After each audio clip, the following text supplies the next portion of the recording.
और कितना दूर पापा? बस पहुंचने वाले हैं बेटा। तुम्हें कुछ याद है बचपन में आकर तुम इसी गलियों में घुमा करते थे, दादा दादी के कंधों पे खिला करते थे। तुम्हारे दादा दादी भी तुम्हें देखने के लिए बहुत उत्सुक हैं, वेट कर रहे हैं तुम्हारा। वैसे यहाँ कोई है क्यों नहीं? बेटा शहर में लोग लेट सोते हैं और गांव में खा पी कर जल्दी सो जाते हैं। ये रहा तुम्हारे दादा दादी का घर। बेटा रिशु, अरे संभल के।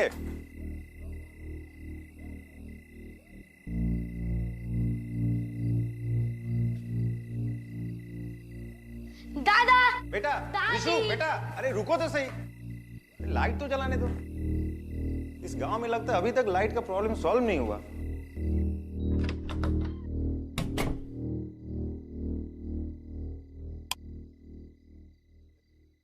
नमस्ते मम्मी पापा। आप लोगों ने तो मुझे डरा ही दिया था। कैसे हैं आप लोग? और सुबह से आप लोगों का फोन लगा रहा था, क्यों नहीं उठा रहे हो? मुझसे नाराज हो क्या? क्या हुआ? आप लोग कुछ बोल क्यों नहीं रहे हो? आप लोग से मिलने रिशु भी आया है। पापा!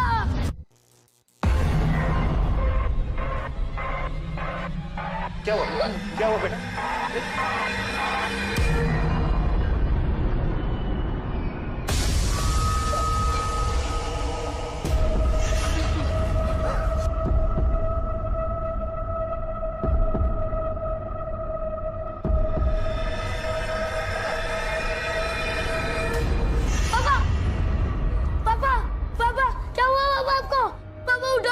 पापा, पापा उठो ना, पापा उठो ना, पापा उठो ना, पापा, पापा उठो ना प्लीज, पापा।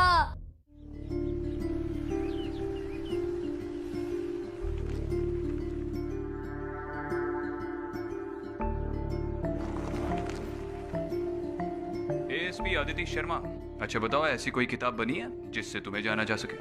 क्यों? ऐसा क्यों बोल रहे हो? नहीं, कभी कभी हीरो की तरह गुंडों से लड़ पड़ती हो। सारे भूत प्रेत दोस्त थे तुम्हारे, अपने डैड का फोन आते ही बच्चों की तरह उछल पड़ती हो, और कभी कभी गुमसुम रहकर किसी सोच में रहती हो। वैसे फिलहाल क्या सोच रही हो? कुछ नहीं। वैसे आप मेरी पर्सनल लाइफ में इतना इंटरेस्ट क्यों ले रहे हैं एसीपी साहब? अरे इतने दिनों से एक साथ काम कर रहे हैं, इतने सारे केसेस एक साथ सॉल्व किए हैं। एक बार तो तुमने मेरी जान भी बचाई है। अब अपने कलीग के बारे में थोड़ी बहुत पर्सनल इंफॉर्मेशन रखने का हक तो बनता है। अच्छा, इससे पहले जो कलीग थी उसके बारे में सब पता होता था? इससे पहले सिर्फ एक ही कलीग थी मेरी, उसे ठीक तरह से जान नहीं पाया। शिवानी। एक अच्छी ऑफिसर को वनराज ने मार दिया और मैं कुछ नहीं कर सका। विक्रांत, खुद को दोष देना बंद करो। जो भी हुआ उसमें तुम्हारी कोई गलती नहीं थी। वनराज खुलेआम घूम रहा है, उससे बड़ी क्या गलती हो सकती है? विक्रांत, मुझे खुद से ज्यादा तुम पर भरोसा है कि तुम वनराज को ढूंढ ही लोगे।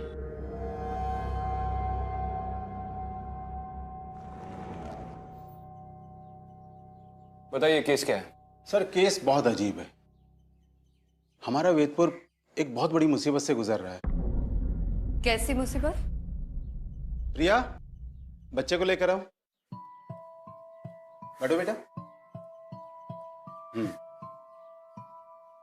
सर, मैं तो आपको सिर्फ उतना ही बताऊं जितना मैंने सुना है।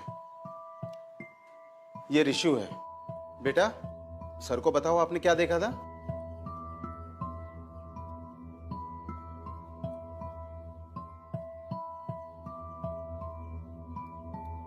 रिशु, तुम्हें हमसे डरने की जरूरत नहीं है। हम यहाँ पे तुम्हारी मदद के लिए आए हैं। बताओ क्या देखा था तुमने? पापा, पापा को मार दिया। अदिति, ये इस वक्त बहुत शॉक में है। इस वक्त इससे बात करना मुनासिब नहीं है। कांस्टेबल, लेकर जाओ। जाओ बेटा। आप ही बता दीजिए आपने क्या सुना है? सर, ये सुबह हमें पुलिस स्टेशन के बाहर मिला था। इसके पापा और इसके दादा दादी की डेथ बॉडीज घर से मिली थी। आपने आसपास के लोगों से पूछताछ की थी? जी मैम, हमने बात की थी। वो लोग भी वही बात कर रहे थे जो पूरा वेदपुर कर रहा है। क्या? देखिए, रात को यहाँ पर रोने की आवाजें आती हैं और सर वो आवाजें पूरे वेदपुर को अपनी चपेट में ले रही हैं। रोने की आवाजें कहाँ से आती है? हर जगह से सर।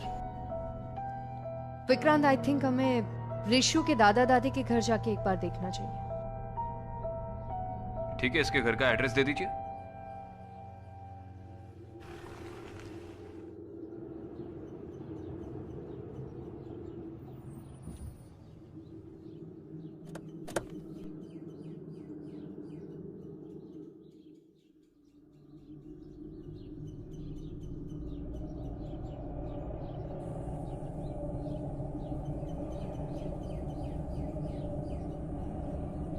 यही है।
इस घर की हालत को देखकर लग नहीं रहा कि ये एक क्राइम सीन है।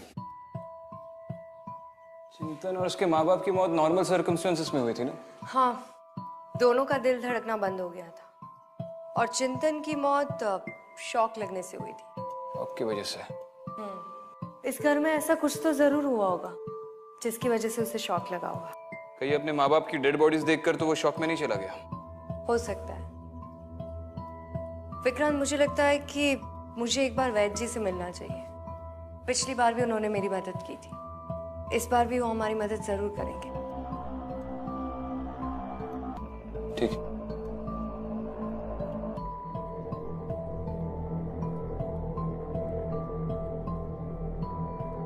ठीक है, मैं गांव वालों से जाकर मिलता हूँ, तुम वैद्य से जाकर मिलो।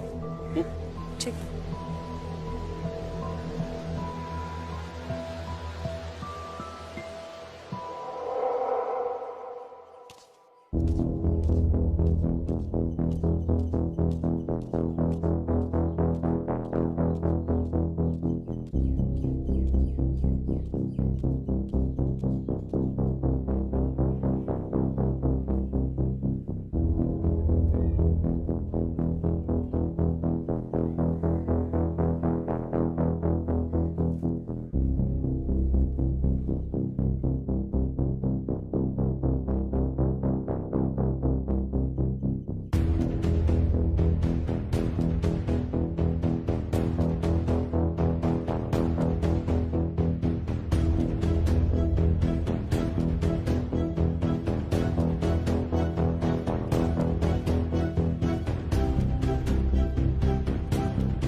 भाई साहब सुनिए, एक मिनट। जी बोलिए। मैं विक्रांत सिंघल, मुंबई पुलिस एसीपी। आपसे चिंतन के बारे में थोड़ी बात करनी है। जी बताइए। आप जानते हैं चिंतन को? उस रात को उसके परिवार के साथ क्या हुआ था? आपने कुछ देखा या सुना? जी नहीं, हमें कुछ नहीं पता। आपको हर रात को यहाँ किसी के रोने की आवाजें आती है? केवल मुझे ही नहीं बल्कि पूरे गांव को ये आवाजें सुनाई देती हैं। कब से शुरू हुआ ये सब, ये आवाजें? पिछले कुछ दिनों से सर। लोग डर के मारे रात को अपने अपने घरों में छिप जाते हैं। वो तो दिख रहा है। ये चिंतन के माँ बाप क्या करते थे? मंदिर के बाहर उनकी एक दुकान थी। इस पूरे गांव के लोग मंदिर के आसपास ही काम करते हैं। बहुत ही पवित्र जगह है ये सर, लेकिन अब लगता है जैसे जैसे किसी शैतान का साया पड़ गया हो यहाँ पे। आप चिंतन के परिवार को अच्छी तरह से जानते हैं जी। एक छोटी सी मदद कर सकते हैं उसके परिवार की? कुछ भी। चिंतन का बेटा है रिशु, बहुत डरा हुआ है। ऐसी हालत में उसका पुलिस चौकी पे रहना मुनासिब नहीं है। आपके घर में रहेगा तो परिवार की तरह महसूस करेगा। और हम तो है ही, आपको किसी भी चीज की जरूरत पड़ेगी तो बेशक कॉल कर सकते हैं। जी ठीक है। शुक्रिया। मैं रात को रिशु को लेकर आऊंगा। वैद जी,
सर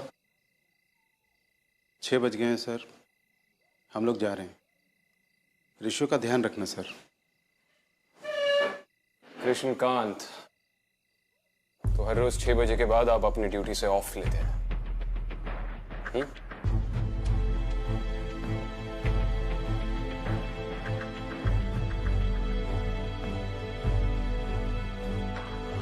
ड्यूटी ज्वाइन करने से पहले आप सबने एक शपथ ली थी कि ये देश, इसके सारे लोग हमारा परिवार है और किसी भी हालत में हम अपने परिवार की रक्षा करेंगे, याद है? और जब वेदपुर को आपकी सबसे ज्यादा जरूरत है तो आप भीगी बिल्ली की तरह 6 बजे के बाद अपने घर में घुसकर छुप रहे। 9 से 6 की ड्यूटी करनी थी तो कोई और ड्यूटी कर लेते, पुलिस में क्यों भर्ती हुए?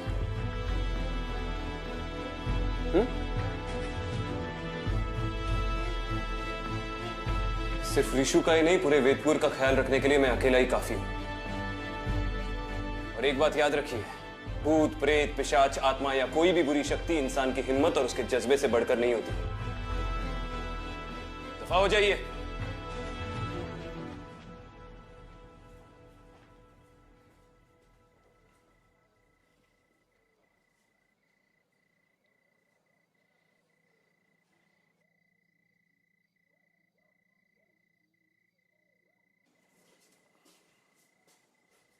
रिशु, रिशु, चलो उठो। तुम्हें तनुज अंकल के घर पे छोड़ देते हैं। नहीं, मुझे वहां जाने से डर लगता है। मुझे वहां नहीं जाना। डर लगता है?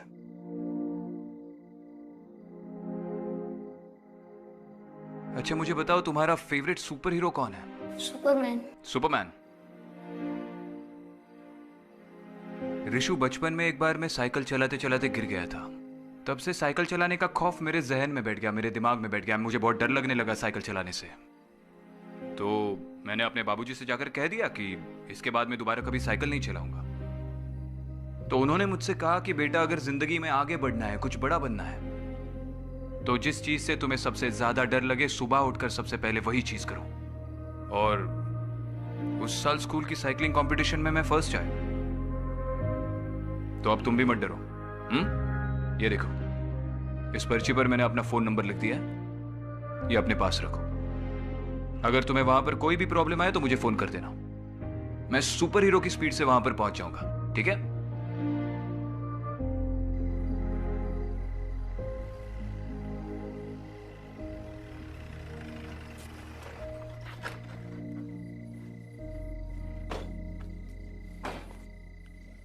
और इशू ख्याल रखना, बच्चा बहुत डरा हुआ है। घर में अगर हंसी मजाक का माहौल रख पाओ तो इसके लिए अच्छा होगा। आप परेशान मत होइए सर, मैं रिशु का अच्छे से ख्याल रखूंगा, आपको शिकायत का मौका नहीं दूंगा। धन्यवाद, चलो मिलते हैं।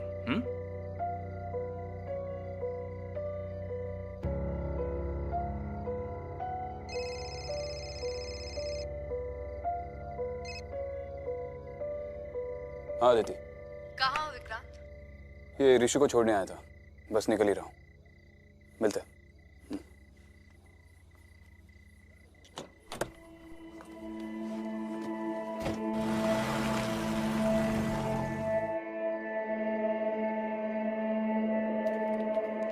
विक्रांत कहाँ थे तुम? कब से कॉल कर रही थी, तुम्हें फोन क्यों नहीं उठा रहे? अरे मैंने तुमसे कहा था ना, मैं ऋषु को तनुज के घर पे छोड़ने गया था। हाँ पर एक फोन तो कर सकते थे। कहाँ हो, क्या कर रहे हो, कुछ अता पता ही नहीं तुम्हारा। अब मैं क्या करूँ, मुझे ड्यूटी करते समय फोन पे बात करने की आदत नहीं है। हाँ तो अब आदत डाल लो। मतलब? कुछ नहीं। वैद जी ने क्या कहा? वो भी अब यहाँ शायद नहीं है। उनके आश्रम में भी बुरी शक्तियों का साया है। जब मैं उनके आश्रम में गई तो एक बुरी आत्मा ने मुझ पर अटैक किया। विक्रांत, हमने जितना सोचा था उससे कई ज्यादा खतरा है यहाँ पे। ऐसा लग रहा है जैसे अचानक से सारी बुरी शक्तियां वैदपुर में आ गई हो। वापस आने के लिए सारी बुरी शक्तियां कहीं पर गई ही नहीं थी अदिति, चाहे वो वैदपुर हो या कहीं और। जहां जहां अच्छाई होती है वहां पर बुराई होती ही है। आज तक हमने जितने भी केसेस सॉल्व किए, शुरू में हमें काफी दिक्कतें आई हैं, लेकिन हमारे अंदर की अच्छाई ने हमेशा हमें उन्हें सुलझाने की मदद की है। बेटा पता है, मैं और तुम्हारे पापा सारा दिन खेतों में घुमा करते थे, मंदिर से चुराकर प्रसाद खाते थे और पड़ोसी के खेत से आम, खूब मस्ती करते थे। फिर एक दिन वो शहर चला गया और मैं यहाँ रह गया। उसके जाने का मुझे भी अफसोस है। मेरी मम्मी चली गई भगवान के पास और अब मेरे पापा भी चले गए। बेटा हम है ना तुम्हारे पास। और तू बिल्कुल उदास मत, ठीक है? कल सुबह होते ही मैं तुम्हें पूरा वैदपुर घुमाऊंगा। आप कल की छोड़िए, मैं अभी इसके लिए कपड़े देती हूँ, फिर आराम से सो जाना, थक गया है। और तुम मोबाइल पे गेम खेलोगे? ये लो। इस बार तुम बहुत ज्यादा टेंशन में लग रही हो, क्यों? पता नहीं, इस बार अजीब सी घुटन हो रही है। ऐसा लग रहा है जैसे कुछ मुझसे दूर जाने वाला है। विक्रांत, कहीं इन सब के पीछे वनराज तो नहीं है? वनराज होगा तो वनराज मरेगा। जिस तरह समय की इकाई, समय का सिलसिला अटूट है, अंतहीन है, उसी तरह बुराई और अच्छाई की लड़ाई भी अंतहीन है। उसका कोई निश्चित अंत नहीं। मगर हर युग में जीत अच्छाई की ही होती है। अब अगर रावण को मारना है तो राम तो बनना होगा। पर विक्रांत, अगर तुम्हें कुछ हो गया तो क्या शहीद सिपाहियों की तस्वीरों में लेट विक्रांत सिंघल की तस्वीर लग जाएगी और तुम उसके सामने खड़ी रह के सल्यूट करना?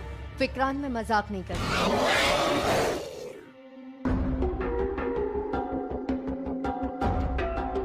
लगता है अब जाने का वक्त आ गया है।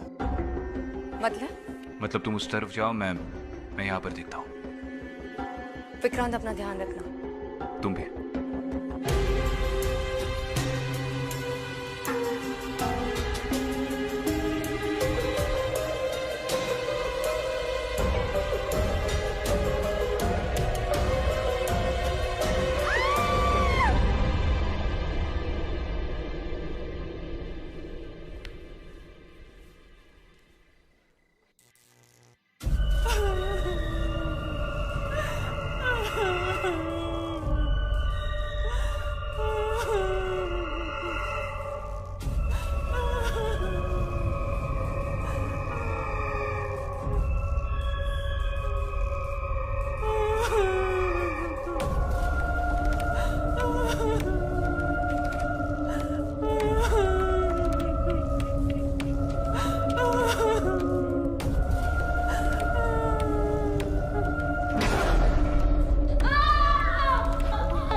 सुनिए,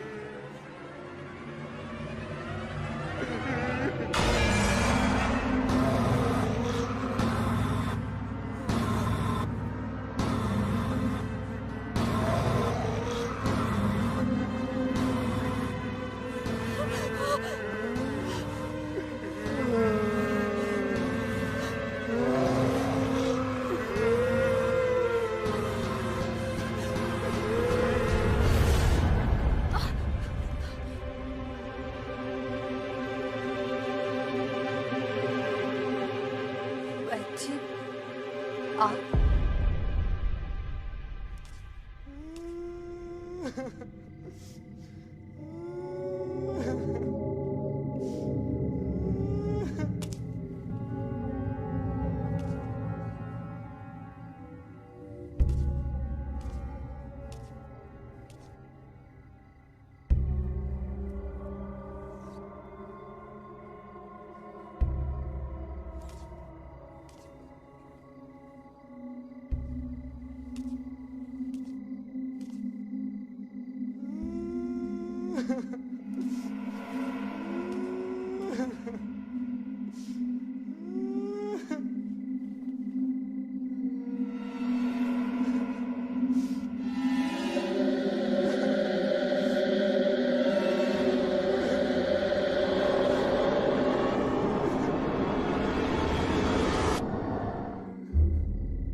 हेलो हेलो ऋषु, हेलो, रो क्यों रहे हो ऋषु? अच्छा सुनो, रो मत, मैं आ रहा हूँ। आखिर तुम्हें वेदपुर के खतरे के बारे में पता चल ही गया? जी, पर ये सब कुछ कौन कर रहा है और क्यों कर रहा है कुछ समझ में नहीं आ रहा। हमें जितना पता है उतना हम तुम्हें बता सकते हैं। वेदपुर में लोगों की मौत होती जा रही है और मरने वाले की आत्मा को मुक्ति नहीं मिल रही है। हाँ, शायद इसीलिए वो लोग रो रहे थे। वो लोग मुक्ति मांग रहे हैं। पर वैची, ये सब कुछ यहाँ वेदपुर में ही क्यों हो रहा है? अदिति, तुम्हें मैंने पहले भी बताया था, वेदपुर वो जगह है जहाँ पर रावण ने पहली बार धरती पर कदम रखा था। लेकिन इस बार रावण ने नहीं, एक शैतान ने हमारी धरती पर कदम रखा है। वो शैतान जोरों से अपना जाल फैला रहा है। शैतान? कहीं वो शैतान वनराज तो नहीं है? शैतान के अनेक नाम होते हैं, कभी किसी रूप में और कभी किसी और रूप में प्रकट होता है। हो सकता है वेदपुर में वो वनराज के नाम से आया हो। हाँ, लेकिन उस शैतान को मारने का, उसे खत्म करने का कोई ना कोई तरीका तो होगा ना? उस शैतान को मारने का सिर्फ एक ही तरीका है, वो मैं तुम्हें बता चुका हूँ और तुमने देखा भी है।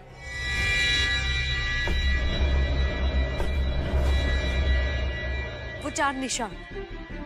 पर वैची, वो 4 निशान से वनराज को मारना? अदिति, मैंने तुम्हें बताया था ना, 4 नहीं 5। पुराने ग्रंथों में भी लिखा है और भूतकाल के शास्त्रों में भी यही लिखा है। मैंने पढ़ा है। और हर एक निशान का अपना मतलब होता है। पहले निशान का प्रतीक शक्ति है, दूसरे निशान का प्रतीक ऊर्जा, तीसरे का प्रतीक है बुद्धि, चौथे का प्रतीक है सर्वश्रेष्ठ और आखिरी निशान इस ब्रह्मांड का प्रतीक है। वो कहाँ पर है और कैसा दिखता है ये हम नहीं जानते। पर वैद जी अगर 4 निशान मिल गए हैं तो 5वां भी कहीं ना कहीं होगा। उसे ढूंढने का कोई तरीका होगा, कुछ तो। हमें इसके बारे में ज्यादा तो नहीं पता है, लेकिन हाँ हमने पढ़ा है कि जब भी अच्छाई और बुराई का युद्ध होगा वो प्रतीक वहां अपने आप प्रकट हो जाएगा। ऋषु, ऋषु, तनुज, तनुज,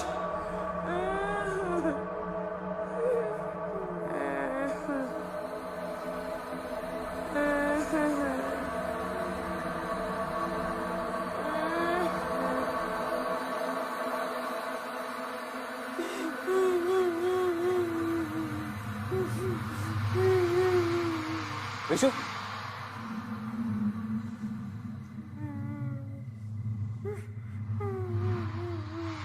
आप तनुज,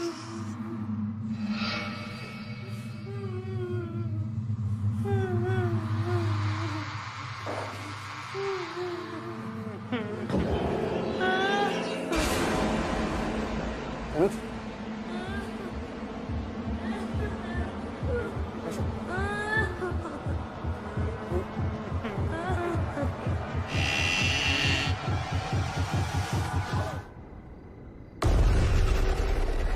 राज,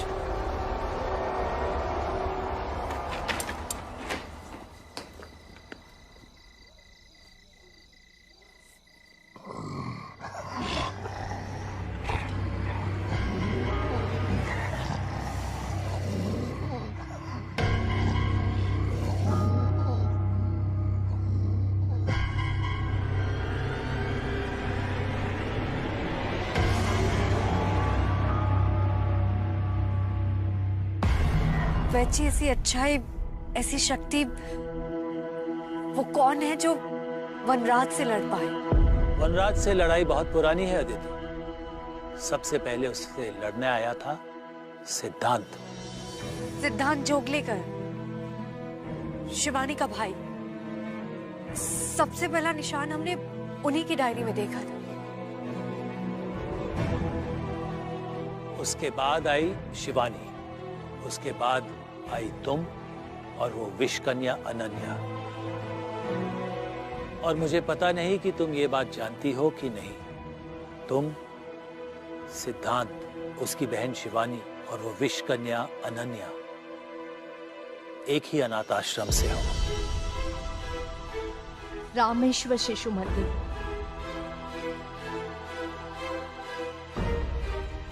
पर आप ये बात कैसे जानते हैं? तुम्हारे जाने के बाद जब हमने वो 5वां निशान ढूंढना शुरू किया, तब हमारे सामने वो 5वां निशान नहीं आया, बल्कि तुम्हारी कहानी हमारे सामने आई। क्या?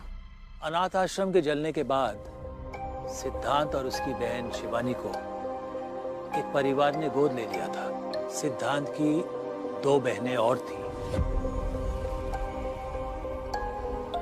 एक अनन्या और एक मैं।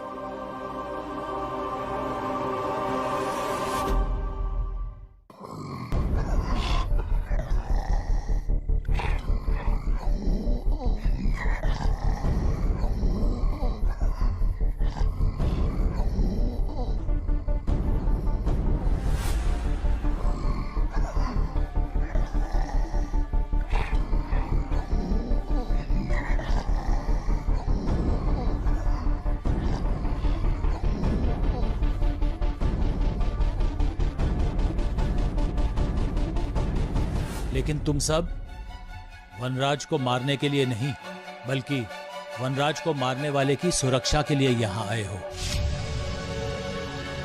कौन है तुम? मेरा नाम अदिति। शिवानी ने मुझे यहाँ भेजा है किसी की मदद करने।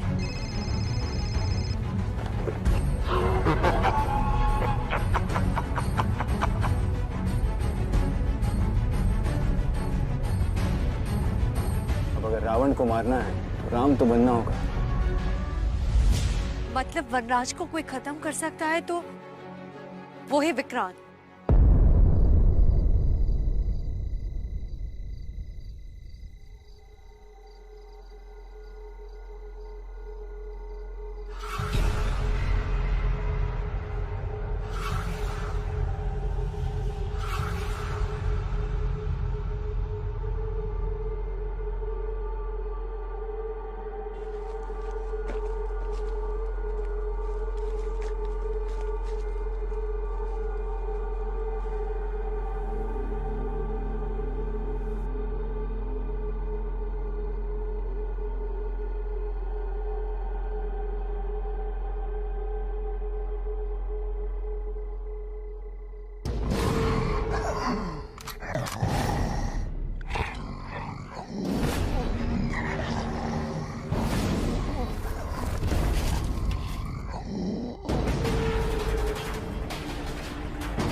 ये बात वो बुरी शक्ति वनराज भी जानता होगा। वनराज को मारना इतना आसान नहीं है अदिति। विक्रांत की जान को भी खतरा है। तुम्हें जल्द से जल्द वो 5वां चिन्ह ढूंढना पड़ेगा, क्योंकि वो 5वां चिन्ह ढूंढने के बाद ही दूसरी दुनिया का दरवाजा खुलेगा और इन सब आत्माओं को मुक्ति मिलेगी और तभी वनराज को मारा जाएगा।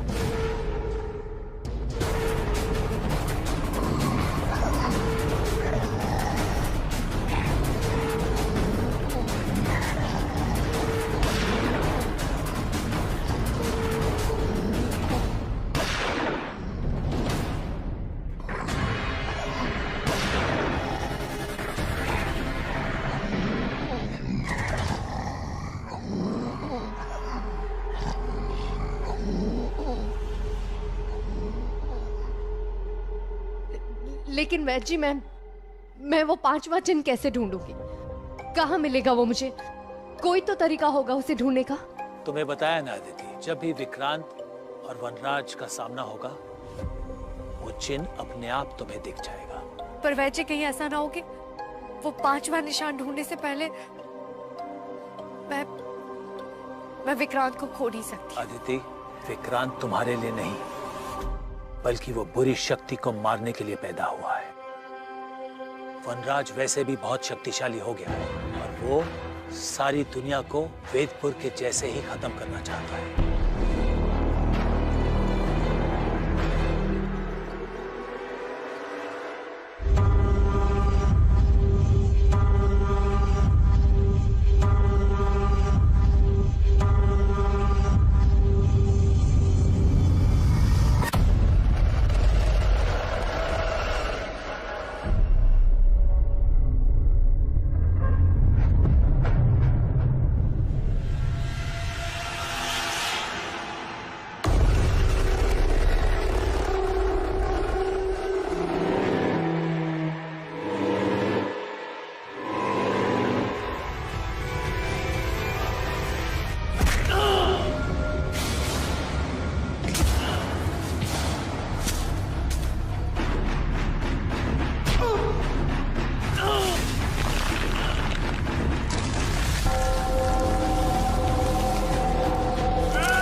तुम्हें जल्दी जाकर विक्रांत की मदद करनी चाहिए वनराज को खत्म करने के लिए।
जब भी अच्छाई और बुराई का युद्ध हो वो प्रतीक वहां अपने आप प्रकट हो जाएगा।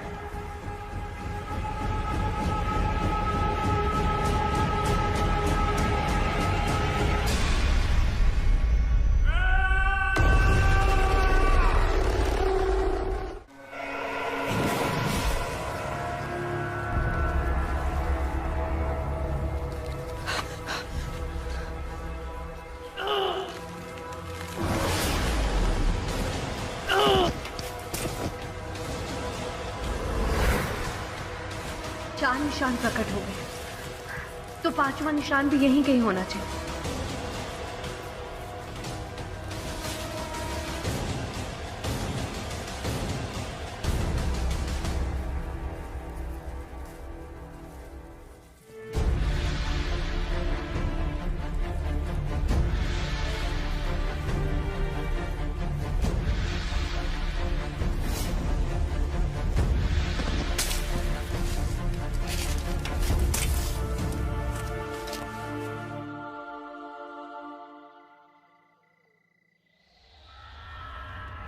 पहले निशान का प्रतीक शक्ति है, दूसरे निशान का प्रतीक ऊर्जा, तीसरे का प्रतीक है बुद्धि, चौथे का प्रतीक है सर्वश्रेष्ठ।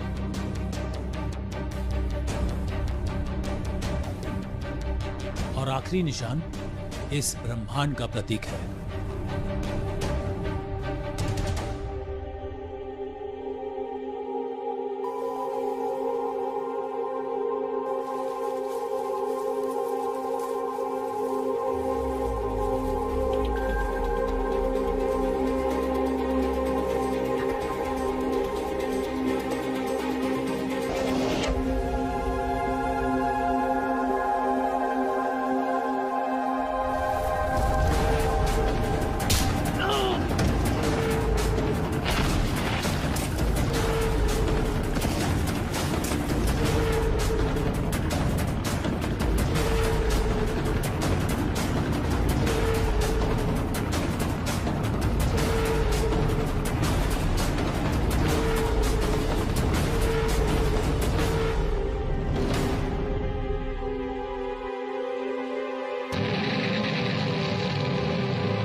मुझे मार नहीं सकते, इस दुनिया को नहीं बचा सकते, और अगर मैं मरा तो तुम भी।